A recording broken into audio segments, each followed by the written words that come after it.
Hey YouTube, welcome to my video celebrating 1 million views on this channel. It's been a long time coming. I think my first video was published way back in 2011 and I had a pretty sporadic posting schedule to begin with. It's only been in the last couple years I've tried to post a little more regularly, and I've been a little more intentional on varying the type of content that I post. What I want to do today is to thank all of you that have been watching this channel. It wouldn't be possible without you to reach the 1 million view point, and hopefully this is just getting started for the channel. I have a lot more stuff I'm hoping to be able to post and show and record, and hopefully you guys will continue watching for the next million views. I do want to take a quick look at the top 5 videos. Now there's been obviously a lot more than that. I was going to take a look at the top 5. Now with those top 5, I wanted to give you guys an idea of what some of the most popular videos on my channel have been. Now interestingly, if you take a look at some of the videos, some of them are actually pretty old. One of them is from 2012. That's one of my real early videos. And a lot of the other top videos are from the 2015 to 2017 range. So anywhere from a couple to almost 4 years old. Now part of that is the longer they've been up on the channel, the more time they've had to gain those views. So that's definitely an advantage for most of those videos of being a little bit older. But I wanted to tell you a little bit about each of the videos and kind of some surprising stuff about why I ended up filming a couple of those. So to start off, on my most popular video with over 150,000 views is how to install a rail on a factory AR-15 handguard. It's just a very basic video how to put a rail on your standard 2-piece plastic AR-15 style handguards. It's not a real difficult process, but like a lot of things, it can help to have a visual representation of how to do it. Interestingly, when I recorded that video, I already had the rail on those handguards, and I was getting rid of those handguards to put a free float on that rifle. As I was getting ready to pull the handguards off and set up to film the install of the new handguard, I actually realized, I could do a quick video of how to install the rail, and it only take me a couple minutes and all the stuff would already be set up. So ironically, this video was kind of an impromptu thought based on stuff that I already had out for another video. And ironically, it is now the top video on my channel as far as total number of views. And that's from way back in April of 2015. So the next most popular video is building a 9mm AR-15. And this is from March of 2016, and it's got a little over 100,000 views now. So I decided to make this one because I had built an AR-15 in 9mm as a pistol. And I got a lot of questions at the range, and then some people that I work with that I was talking to about it. And a lot of people that I was talking to didn't necessarily know how to assemble and what was different in a 9mm AR. Obviously there is a lot of info, and even back in 2016 there was plenty of info online on how to do this or the advantages of doing it. But I just decided to address some of the specific questions that were asked of me with a specific video about that 9mm AR-15. That's still one of my favorite guns to shoot. In fact, now with the Soundscrow hybrid suppressor, I'm going to be able to shoot it even more with the suppressor on it.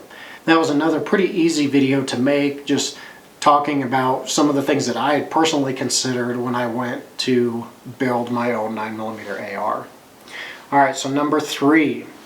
From February 2017, with a little over 60,000 views, the Ruger Precision Rifle Gen 2 unboxing.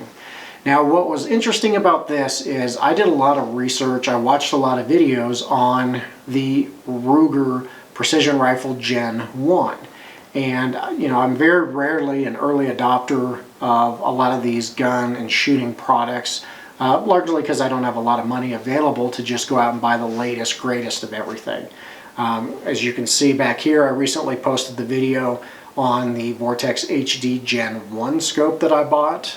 I was looking for a Gen 2, but I found just an amazing deal on the Gen 1. So I'm not afraid to buy something that's been out a little while, as long as it has a proven track record.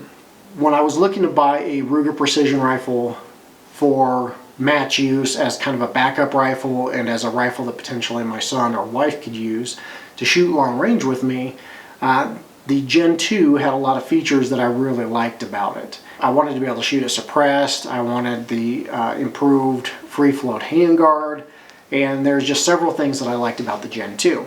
So when I went out and bought one, I did buy the Gen 2 based on kind of Ruger's track record and hoping that the second generation would be a little better than the first and wouldn't have some of the issues that you might see with a new production rifle. Now what I noticed with a lot of my research was there was unboxing videos, there were shooting videos, there was videos taking the Ruger precision rifle out to 500 yards, 1,000 yards, etc. And pretty much all of those videos were for the Gen 1. At the time I posted this video, so February of 2017, nobody had really done anything that featured the wording Gen 2 in their video. So I decided to go ahead and do an unboxing and just discuss some of the newer features that was added to the Gen 2. So at just over 60,000 views now, this is obviously not my most popular video, but what was interesting about the Ruger Precision Rifle Gen 2 unboxing video was it's the closest any of my videos have experienced to kind of a viral initial growth. Many more views much quicker than any other video I had posted up to that point, and actually I think any point since. Now, Ruger's onto the Generation 3 or even 4 of the Ruger Precision Rifle, so there isn't really the same draw to look at the Gen 2 video anymore. But that video does still get a fair amount of views for people interested in the Ruger Precision Rifle in general. Alright, number 4, in one of my older videos, this is the Easy AR-15 front takedown pin assembly. This is just over 47,000 views. And this one actually came about from when I was originally building my first couple ARs. There's a lot of people that talked about that front takedown pin and losing the little detent that goes in there if you don't assemble it correctly. And I found a forum where this method using the carriage bolt was actually described, and some photos were used to actually show how it worked. Now, interestingly, at least at the time, I don't know if there's anything else out there right now, but at the time I couldn't find any other videos showing how to use that simple tool. This is, again, it's a very simple tool. It's a very basic video in how it explains everything. It's just an easy concept and a very inexpensive little tool that you can throw in your box or your toolkit for building AR-15s. So I think this one stayed popular just because, you know, it's very easy, it's a very inexpensive little trick, and you can very quickly install the front takedown pin without any hassles. Alright, video number 5 with a little over 40,000 views is my Criterion Remington barrel install on a Remington 700. Again, referencing the rifle behind me, this started life as a Remington 700 varmint in 308, and as I shot my first few matches, that the 308 really wasn't ideal for long range matches in a lot of ways. And this video, so this was published in July of 2016. I think it was a little earlier that I actually did the install, because I believe it was in April of 2016 that I competed in the Battle of Breakneck PRS match, and I basically wanted this 260 setup ready to go prior to that match. Basically, I looked at a lot of options, rebarreling the rifle, buying a new rifle. I didn't have the Ruger Precision rifle at that time, so that wasn't an option. And I looked at a variety of calibers. You know, at the time, the main ones that stood out to me, the 6mm weren't quite as popular yet. They were gaining popularity, but I didn't know as much about them, being newer to long-range shooting. And I mainly looked at the 260, the 6.5 Creedmoor, and the 6.5 by 47. And honestly, I think the main thing that made me come to the 260 is, one, a little bit additional velocity, and two, I was on a little bit of a time crunch to get all of the parts and load developed in time to go shoot the Battle of Breakneck. So I ordered the barrel from Northland Shooter Supply. I picked up brass locally from Mile High Shooting. And as you guys know from a lot of my videos, I like doing things myself when I can. So the idea of doing the remage conversion and then being able to keep those tools and reinstall future barrels or Savage barrels as necessary really appealed to me. So now with this remage, I have the Ruger Precision Rifle that is pretty easy, very similar to an AR-15 to change barrels. And then I have a Savage in 22-250 that at some point may need rebarreled. So the idea of having those parts, those tools, and that experience to be able to just change out calibers and change out barrels was a big appeal.